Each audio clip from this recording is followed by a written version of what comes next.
ఆదిలాబాద్ జిల్లా ఖానాపూర్ మున్సిపల్ అధికారుల తీరుపై బీజేపీ రాష్ట్ర కౌన్సిల్ మెంబర్ శ్రీనివాస్ మండిపడ్డారు. పట్టణ అభివృద్ధిని పక్కన పెట్టి పన్నుల వసూలు ధ్యేయంగా మున్సిపల్ అధికారులు వ్యవహరించడం సరికాదని అన్నారు.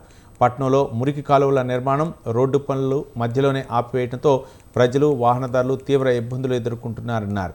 అదేవిధంగా నీటి సదుపాయం లేకపోవడం, వీధి దీపాల మరమ్మతులు, రోడ్లపై పశువులు, వీధి కుక్కలు, కోతుల బీభత్సంతో ప్రజలు ఎన్నో ఇబ్బందులు పడుతున్నారన్నారు.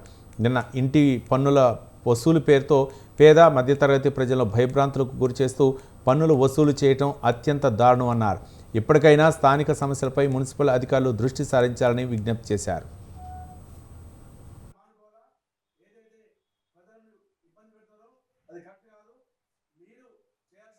ఖానాపూర్ మున్సిపల్ కమిషనర్ గారు మరి తన ఇష్టానుసారంగా వేల రూపాయలు ట్యాక్స్ విధించి ప్రజల నుండి దబాయించి వారి ఒత్తిడి చేసి మానసికంగా ఒత్తిడి గురి చేసి డబ్బులు వసూలు చేయడం ఈ దారుణం. ఇది ఏదైతే మీ పన్ను వసూలు చేసి ఉంటుందో వారికి first notice, second notice, third notice 3 notice ఇచ్చిన తర్వాత స్పందించకపోతే మీరు యాక్షన్ తీసుకోవాలా.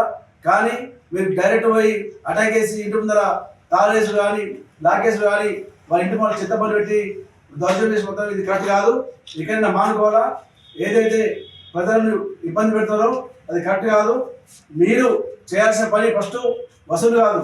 ఖానాపూర్ గ్రామంలో ఏదైతే కోతులతోని ఎందరో చనిపోతారు, ఎంతోమంది గాయాలవుతారు, వాళ్ళు పట్టించుకోరు. కుక్కలతోని, గేదెలతోని రోడ్ల మీద గేదెలు అంటే ఎన్నో యాక్సిడెంట్ అవుతున్నాయి, అది పట్టించుకోరు.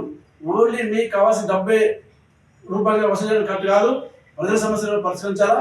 Khanapur municipal commissioner